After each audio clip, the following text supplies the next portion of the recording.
My great-grandfather made the first hamburger sandwich in the United States. That's what we're known for. Having a dad that owned a burger place when I was growing up didn't mean a lot at the time because I was so young. The restaurant was more like a playhouse for me.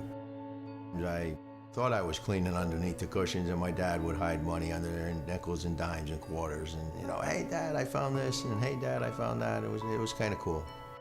But as I started to get older and he started to get into the fight with the city, I became more aware of everything going on and supporting my dad as best I could for a young guy. Back in the early 60s, they called it urban renewal. They did something similar to mom and pop stores where they tore the businesses down to make room for whatever. You know, those people lost their livelihoods.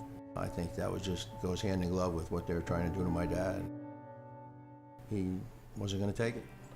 My dad was very easygoing when it came to personality. You'd be able to look at somebody and say, you know, you don't look the same today. What's bothering you? What's on your mind? He was there for everybody, and that's the way he always was. The customers actually came to him and said, you know, what can we do? How can we help? Is there anything we can do?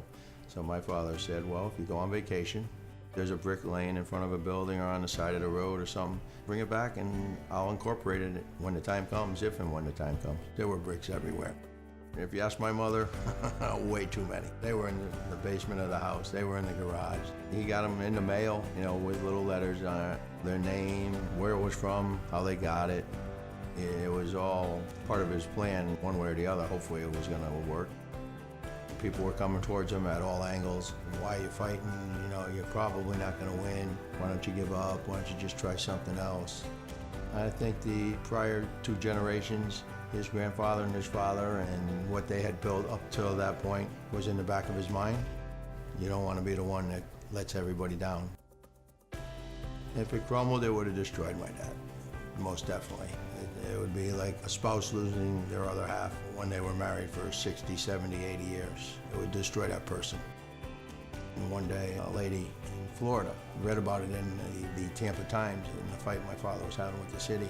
She happened to own the piece of property that we're on now. She called her lawyer and said, call them up, see if you can make a deal that's equitable to both sides and sell my piece of property. And that was a week before we were supposed to be torn down. My name is Jeff Lassen. I've been here 37 years, and I am the fourth generation proprietor of Louie's Lunch.